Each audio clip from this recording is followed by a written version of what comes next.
I am a baseball player, a part of America's pastime that has been around for over a century. I have poured my blood, sweat, and tears into this sport for 11 years of my life. Needless to say, I have a lot of experience with baseball. I know the fine-tuned mechanics of how to hit the ball with the most power and speed in the easiest way possible with the least amount of effort. I know the rules of the game unsaid as well as written.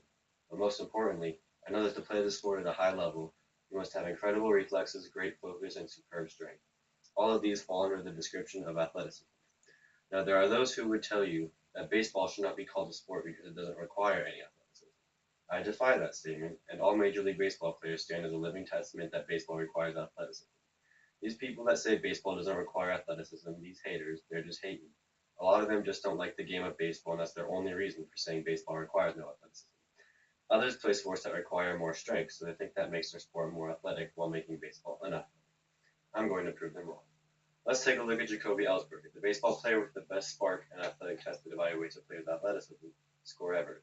He ran the shuttle run in 3.96 seconds, had a 38.5-inch vertical jump, ran a 30-yard dash in 3.5 seconds.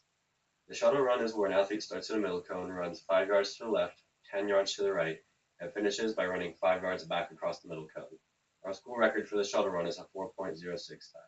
That's a huge difference, even though it may seem like a small amount, and getting those times is no easy task. It requires a great amount of dexterity and coordination to do this drill quickly. A great athlete, Jacoby Ellsbury is. How hard is it to hit a baseball coming in at 95 miles per hour? Harder than beating Mr. Benson in a debate over Hulk versus Goku.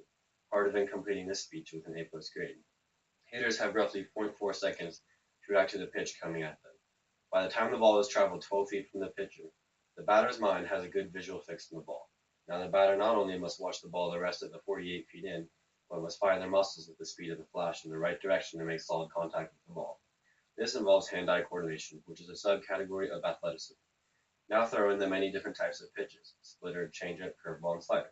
These are just a few of the many pitches out there, each with varying speeds and movement. Not impressed? Try facing Aroldis Chapman, who's only the hardest throwing pitcher in the MLB right now with a blistering 106-mile-per-hour fastball. That's some serious speed. Now imagine being the pitcher. Your job is to throw pitches with unerring accuracy, blazing velocity, and biting movement. Did I mention you're facing batters whose sole goal is to hit the snot out of every pitch you throw? To overcome these situations, a pitcher must have a fluid arm motion, accuracy like a sniper, and be a rock. A lot of people say that a pitcher doesn't have to be athletic because all he does is stand there and throw a ball. On the contrary, a pitcher has to be able to react to line drives coming back at him, whether to field them or to get out of the way. That is athleticism. Pitchers live to dodge and dodge to live. He must also have a great balance to maintain his form when in his windup. Trust me, our pitching coach Brody has made us GP pitchers do countless balance drills. In baseball, there are generally two types of players: the gigantic, slower, home run smashing behemoths, or the smaller, speedier contact hitters who get on base more often. Now, even the big guys are athletes, such as Prince Fielder. The Prince, a hulking first baseman for the Texas Rangers, smashes the ball over the wall consistently with ease.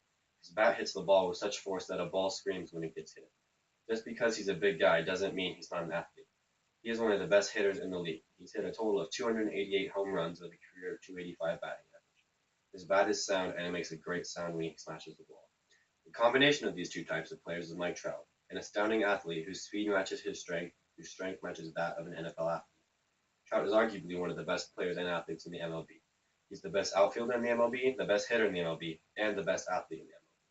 He's the epitome of an athlete. He hit a 489-foot home run this past year, caught a fly ball without looking, and stole 33 bases in 2013.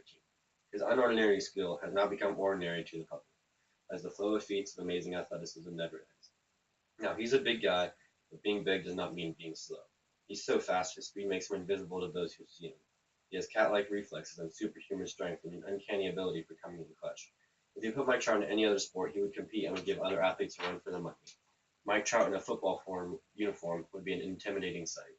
Mike Trout on the basketball court would not be terrible, but I think he could hold his own in the paint. Favorite of favorites, best of the best, Mike Trout is a true athlete in the sport of baseball.